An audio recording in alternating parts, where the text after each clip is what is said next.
Welcome to Watches with Dennis, and today I want to give my first thoughts on another Watches and Wonders reveal for 2022, and that is Vacheron Constantin's Les Historiques 222, which I probably mispronounced, but I did the best I could. So, Vacheron's 222 is an integrated bracelet watch. This is a revival. They actually had one come out, I believe, in the late 70s. It was in a variety of metals. This revised version is only, at least at this time, available in gold. So let's go ahead and let's go over the specifics, and then we'll start discussing the watch a little bit. In terms of the movement, Vacheron has chosen to go with the 2455/2, which is not the same as the original movement that they used in the original 222. But the watch movement is 27 joules, it beats at 4 hertz, and it offers approximately a 40-hour power reserve. The watch case is made out of 18 karat 3N yellow gold. It's a 37 millimeter diameter watch. The watch thickness is 7.95 millimeters, and it offers a water resistance of 50 meters. The integrated bracelet is also 18 karat yellow gold. It offers a satin finish and has a triple blade folding clasp for securing the watch. So with the specifications out of the way, let's go ahead and go into my thoughts. Now, when I see this, the 222 screams 1970s. It may have come out later in the 1970s, but it definitely feels like a 70s watch that would be at home with some classic mobsters, maybe some leisure suits, as well as all of the sort of gaudy trappings that we associate with that decade. And for me, 70s styling can either work or not work. And that's going to be completely subjective, of course, to everyone. So, for example, a very popular 70s watch today is Patek Philippe's 5711 Nautilus. I, though, don't feel that that watch has aged well. I look at it and I see 70s and think meh, other than the price tag, of course.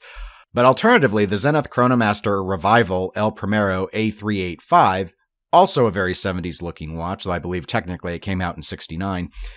It also screams the decade to me, but the kitsch with it, it works. And that's how I see the Vacheron revival of the 222. It just sort of works. It looks dated, but in a cool way, in a cool kind of campy way. Now, I do think it's interesting that they're, at least at this time, only offering this in 18 karat gold. I believe the original 222s were available in steel as well. And these integrated bracelet styles that were so popular in the 70s, it's often the steel versions that are thought of.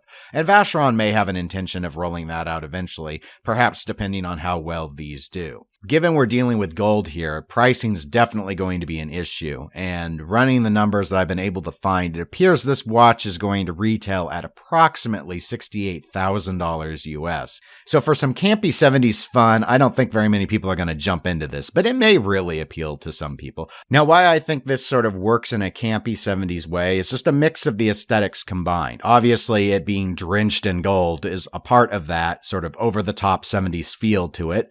I like that it didn't go with any crown guards.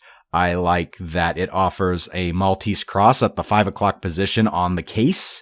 I like the interesting grooved bezel that they've gone with here. And I like that it has a display case back so that you can admire the movement.